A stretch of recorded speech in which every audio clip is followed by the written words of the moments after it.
Alright, so it comes a time and pretty much everybody that posts on YouTube has to make this type of video. And it's the I lost the footage, or hard drive corrupted, or I forgot to put this in type of video. So I lost a whole bunch of footage and I found it. I was thinking about contemplating not putting it in a video, but I didn't think that'd be that fair. So I'm gonna show you really quick everything that we did just to get you caught up to right now. And then I'll show you a couple of highlights from when we actually did those things that I have.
So just real quick, we got our refrigerators in.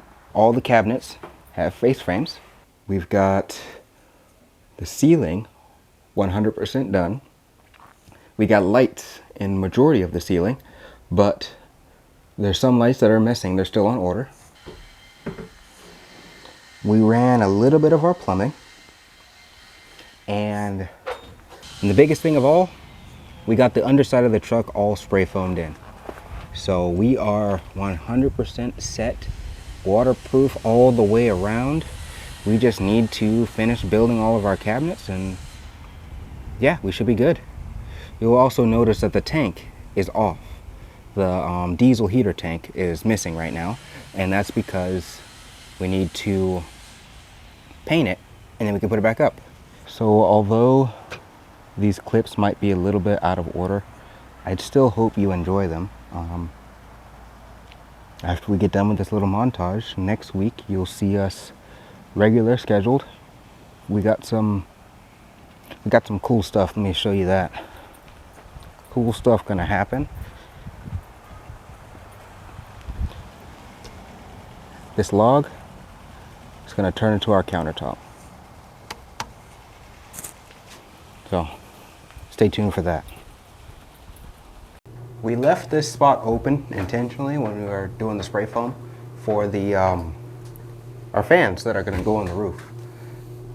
We forgot to put furring strips on it though, so we had to wait for it to get warm, and now we Sigaflexed on these couple of pieces of wood all the way around, but it's still not down to the right level that the roof is at, that we're going to mount the rest of the ceiling panels.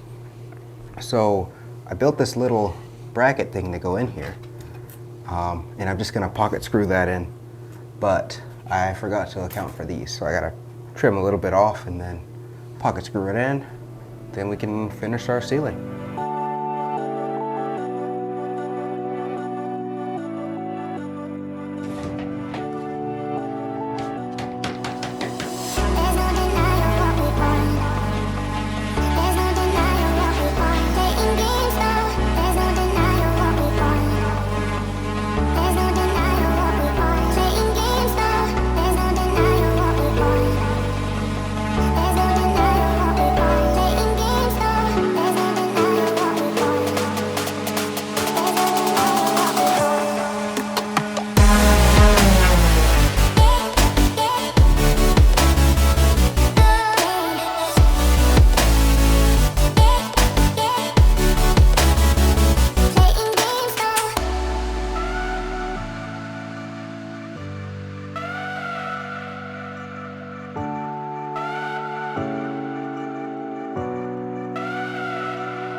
There's no denying what we want. There's no denying what we want. Playing games, no. There's no denying what we want. There's no denying what we want. Playing games, no. There's no denying what we want. There's no denying what we want. Playing games, no. There's no denying what we want. There's no denying what we want.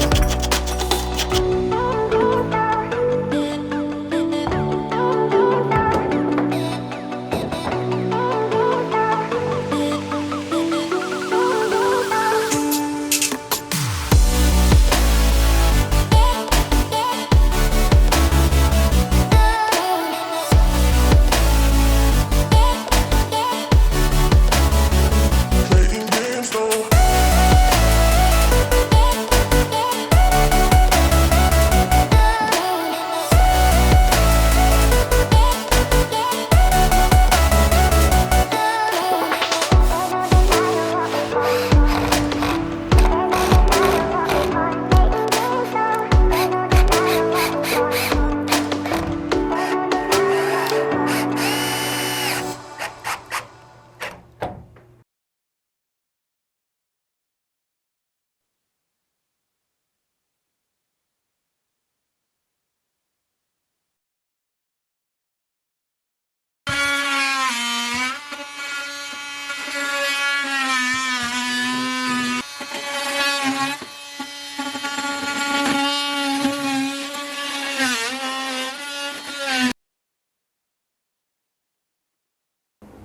So you just saw us cut a hole over there by where the sink is, and now I'm back over here in the bedroom. I'm going to cut another 4-inch hole, and the reason we're cutting these holes and putting this 4-inch pipe in is we're not going to put this large of a waste valve or waste line. What we're doing is we're running all of our 2-inch waste line and our fresh water supply through this pipe so that we could then run a piece of heat tape through this pipe, and all of that stuff will be spray foamed encapsulated, and that way we have a conduit of source for our water lines, and it'll never freeze because there's heat tape in this 4-inch pipe, the wastewater is in this 4-inch pipe, the 2 1/2-inch hot and cold are in this 4-inch pipe, and then they're heated, so get no risk of freezing there as long as we have power. And so now I'm gonna cut another hole that I measured out previously underneath the truck. It's kind of cramped, it's kind of hard for you to see, but I know where I'm gonna put my hole. I'll cut that here and then start plumbing this stuff together. We can work on our 2-inch drain line.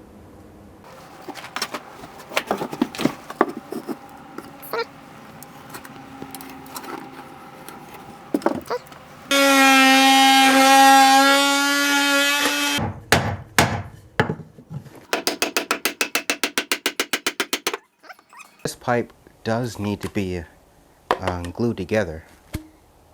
Where is that glue? Here we go. On this side I've got medium gray PVC cement, and this I have all-purpose cement, which also says for PVC, CPVC, and ABS.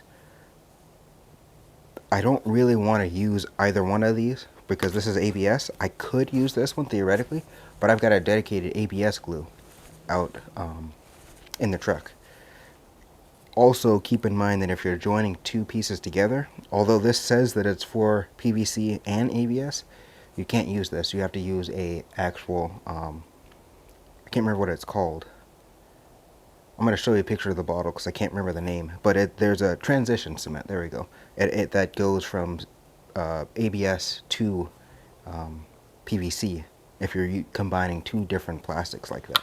And they are different. So these actually will melt the plastic and then join together, and then they get hard again.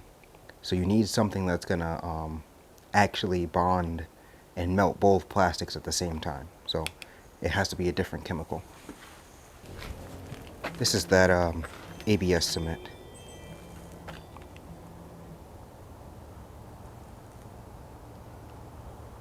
And then here's that transition cement.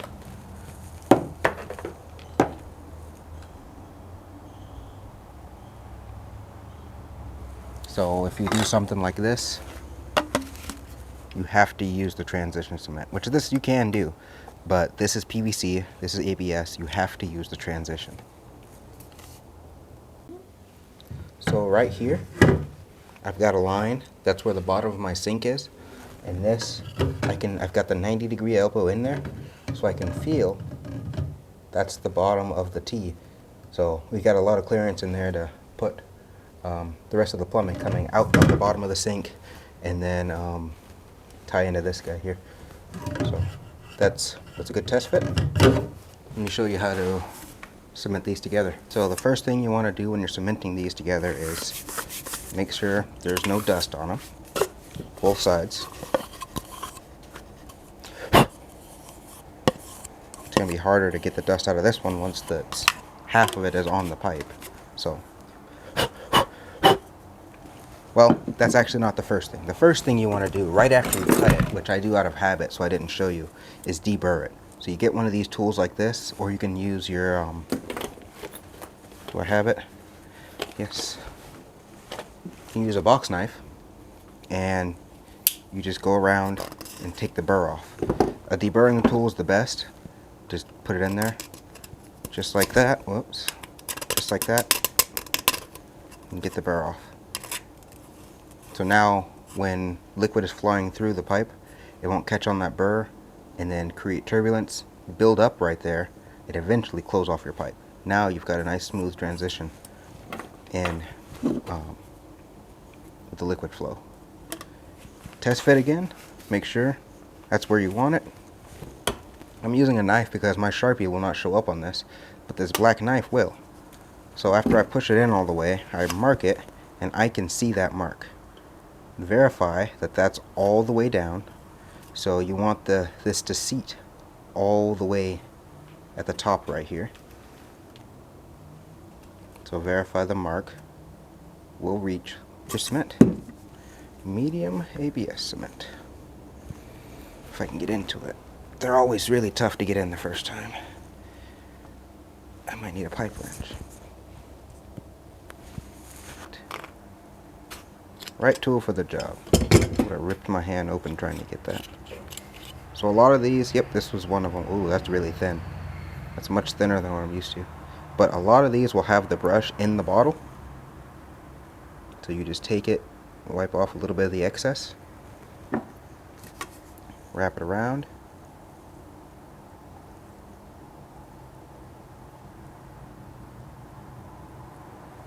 Make sure that goes back in the bottle. And then twist and insert it. Now it's seated. Now you let it dry. Try not to let it drip on yourself. Just let it dry for a few seconds. And I'm holding pressure as I let it dry.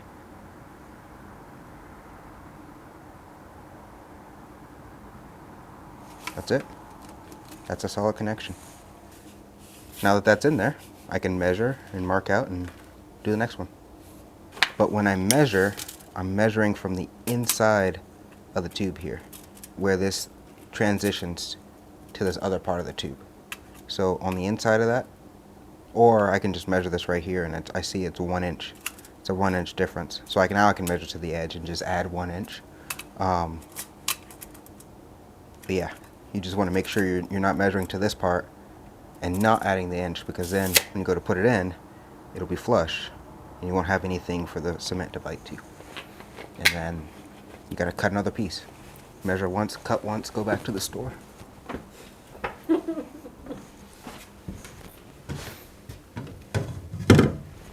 That is watertight.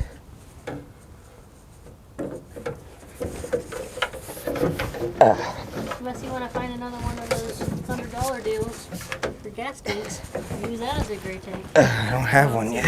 I don't even have that yet, though. No, if I go.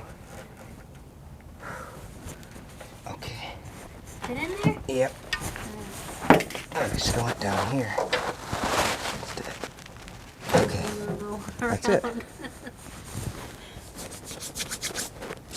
And roll downhill on your creeper. Mm-hmm. This here is how we're going to get the PEX ran through this tube that we just ran the 2-inch pipe through. It's a good rule of thumb to just work from the biggest to smallest when you're trying to put things in conduit or through a small hole. The biggest to smallest works easy. So the PEX is only 1/2 inch. And I know it fits because I tested it before we put all this stuff in. So it should fit around the pipe. Now we just need to get it through. So on the other end of this, there's a flexible stick called a fishing stick. That I passed through the pipe up to this 90, and I'm going to tie this rope. Well, I've taped the rope on the end. Now when I pull this stick through, the rope goes with it, and I'm going to pull all of this line all the way over, snake it over to behind the bed. Then we can use this line to pull our PEX through.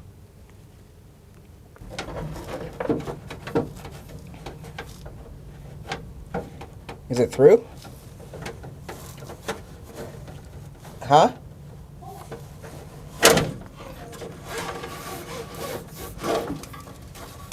So this is how you can do it if you have a seal. Ready? Yeah.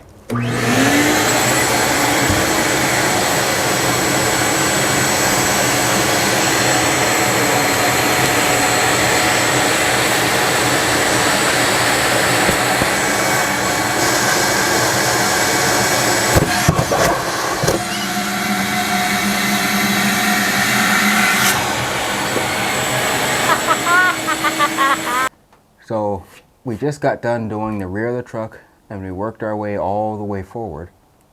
But we ran out of materials right here. And with the cost of a sheet of plywood, we're not going to go out just for this 1.25 inch and get a sheet of plywood. We'll have to put a piece of strip right here to cover it. And I got this right here. So this is how we put up the roof panels when we got to the edge over here. We just held it up there, and then I got a little stapler. Just tack it in there, and it's up. Whoa, I want to do that. Our living room fan shipped with a bad motor, but this one works fine. I'm going to double check it just because I snagged this wire.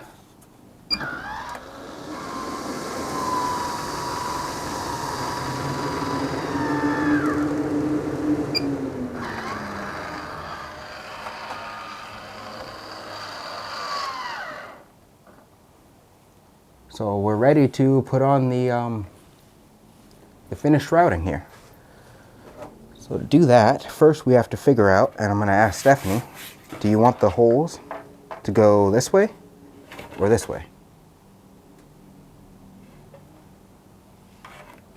You want to go this way? Yeah. All right. So you take your wires and you put it on the outside in this lip area, and then you just shove it up there.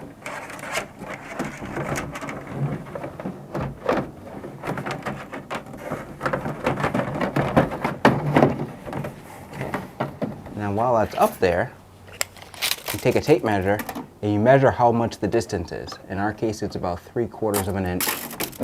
Oops. Yeah, about 3/4 inch all the way around. So now we can pull this down, and then we can cut 3/4 inch off right here. Then we put it up there. Should fit perfect.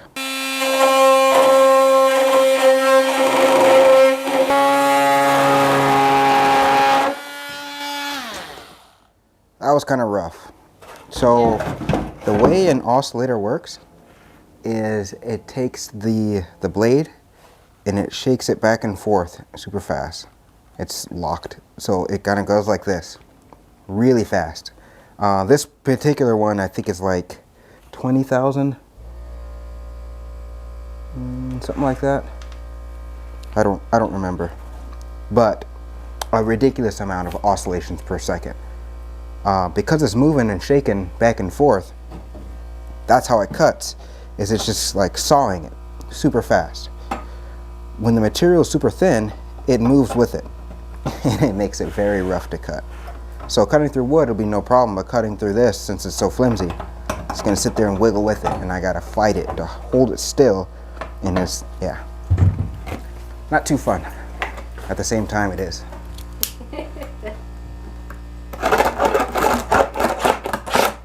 Knock some of the melted, huh? I don't know what the deburrer is, but it's probably too thin for the deburrer. I'll just use my knife. Knock some plastic edges off.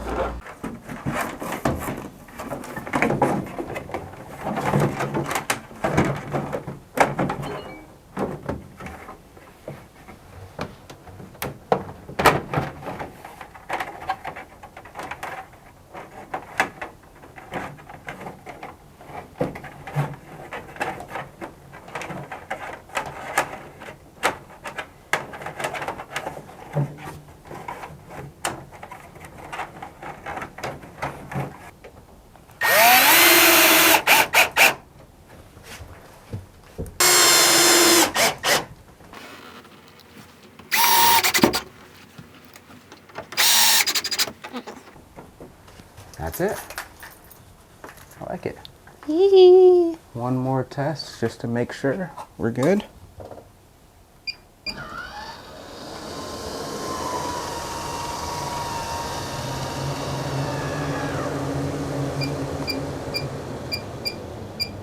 Sweet. I'm kind of a bummer that they sent me one with a bad motor, but they're sending me a replacement free. And it kind of sounds like that's pretty commonplace with Max Air.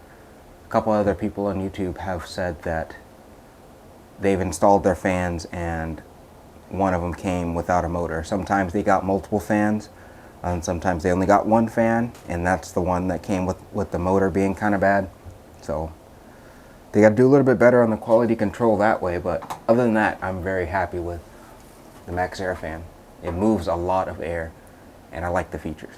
This is the top of the line. This is like the Cadillac of the Max Air, but it's not that price. Well, I can't say price because right now everything is crazy. The prices are all over the board, and I might give you one price. I might say, hey, it's $200, and then next week it might be $8. Who knows? It's ridiculous. I'll put a link down in the description, and you guys can check the price. It moves a lot. We're making face frames today. We're gonna use poplar because it's a pretty soft wood and it's flexible more so than other harder woods. We're hoping it'll flex and not crack, and so that our face frames will stay fairly decent if we don't bump into them. But we're gonna be planing them and cutting them down and sticking them on. And for anybody who doesn't know, this is a face frame. It's the little structural / decorative piece that goes on most cabinets. Some cabinets don't have them. And it's what you mount the hinges to. There we go. You can get hinges that are for frameless cabinets, but these ones are for framed. Yeah, so this is what we're making for our cabinets today. And the face frame really just covers up this kind of plywood looking edge. And you're left with a more finished looking face frame.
What I was trying to do was I drilled pocket holes in the side of the cabinet here so that I could pocket screw the face frame on.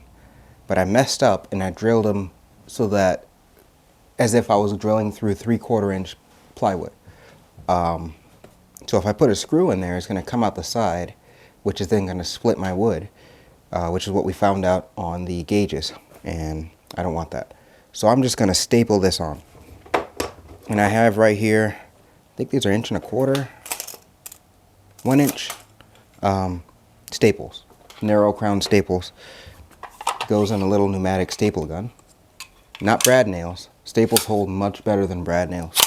And I'm going to couple that with some glue, and this should never come off. This will be there. It'll be perfect. But first, I'm going to put a floor on this cabinet. In a typical house, I would probably do like a full floor all the way across the back side of this. But this is a tiny house, and we want to use that space. So I cut this little 3-inch piece and just some glue and staples with that too. It's going to go just like that to finish off our floor.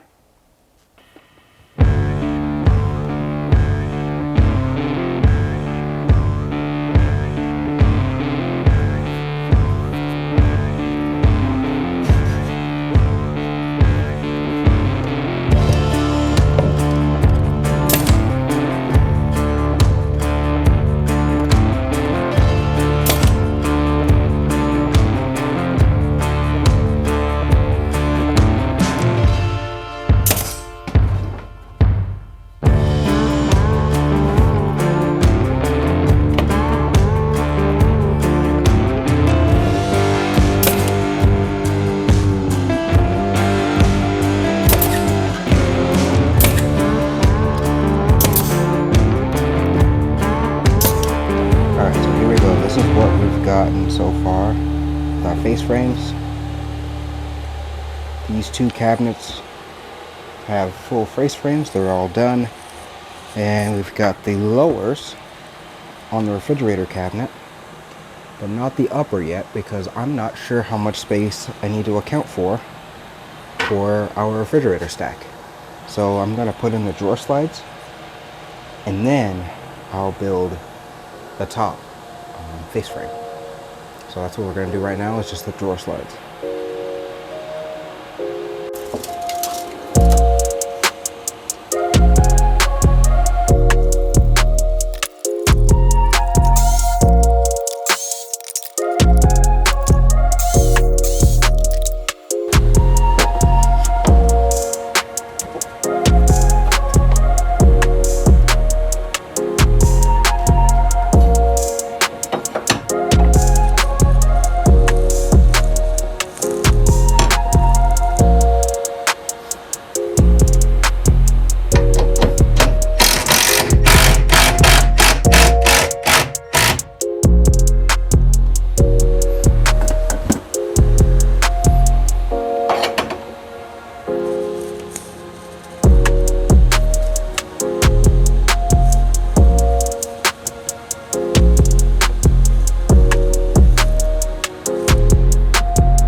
These two pieces, I marked the center so I can find it when I'm looking through the screw hole, trying to screw it in.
got a gate latch. Get a little bit closer. I've got a gate latch right here, and I've got this 1/2 inch block so I can put tension, preload this spring so it doesn't have to travel as far. And then I've got a string that pulls on the gate latch. And then inside I have another spot where I've put the other end where this gate latch latches into on the truck.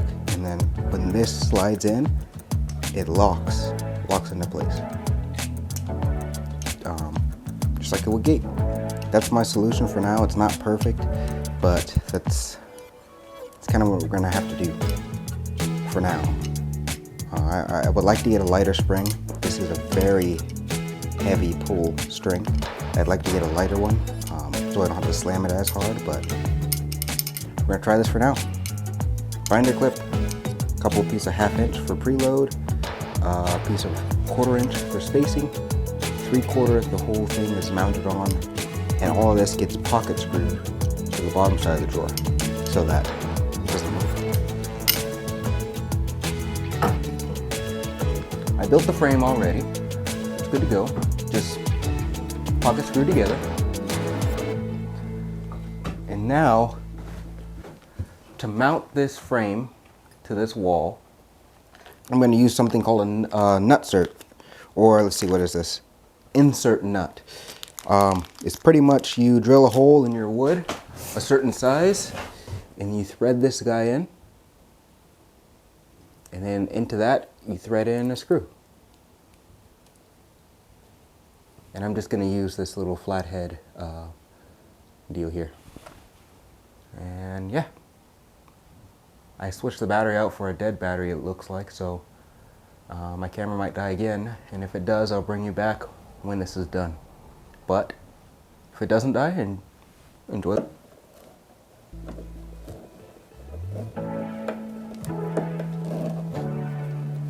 Once you get it in about halfway, put a little bit of glue on there.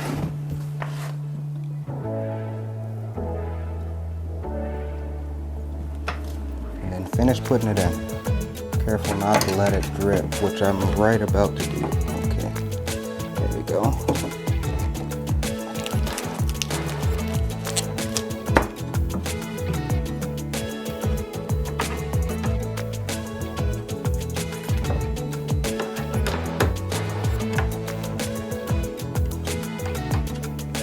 Alright, so Kimi filled up our drain line so that we could tell if there's any leaks, and it hasn't gone down a significant amount, so that's good enough. I'm actually pretty sure that's just evaporation off the top of that 1/4 inch, but yep. So after we drain this, we're going to run the hot and cold water lines with pegs. Oh, there it goes. Bye, water. What happened?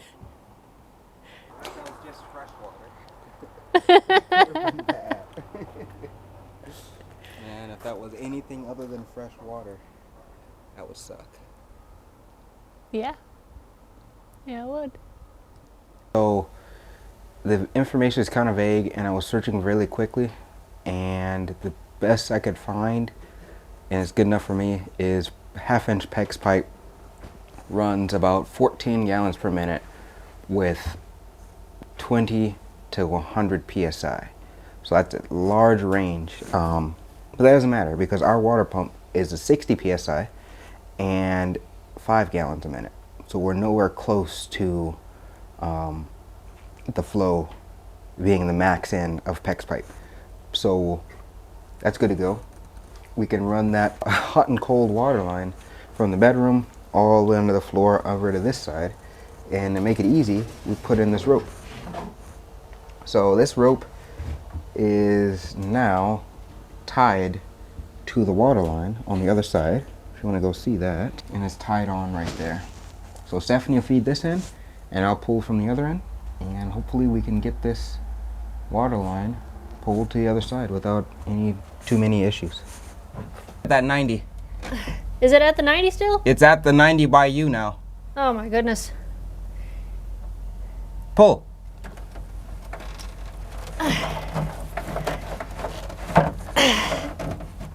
We're almost there. feel like the Huh? 2-inch pipe is in the way. You see it? I feel like it is. Did it get stuck? So now that we got all the lines pulled from here over to where under the sink will be, we can just cut them off. Now I could cut this stuff with my knife, but to make a nice flat cut, something that I can put a PEX fitting or put an expansion fitting on right away, I'm going to use one of these ratcheting cutter tools. You just squeeze it and it closes a little bit at a time, and then to release it you push up. So super simple and easy. I'm going to use that to cut this line. Really nice flat cut. Well, yeah, it's a flat cut.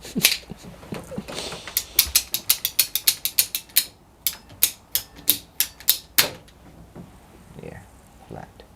Pipe is what we're going to run the wires through underneath the truck with. Just kind of like as a conduit, something to protect the wires. The wires are going to go in there, and so they'll be all cozy. Film that? Yeah, go ahead.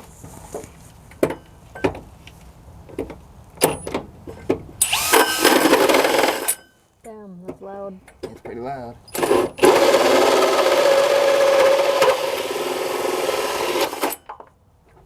Can he do it? Yes, No. he can. Oh.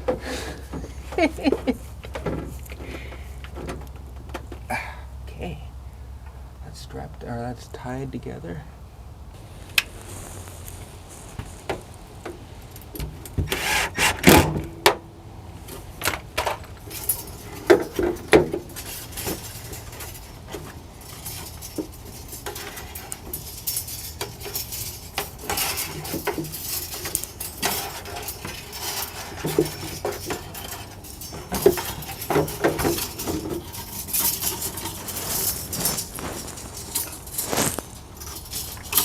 Okay. Yeah. There's 2 more inside, right? Nope, those are dead. Oh, shit. Alright. Huh? I'm gonna go find another battery then. Okay.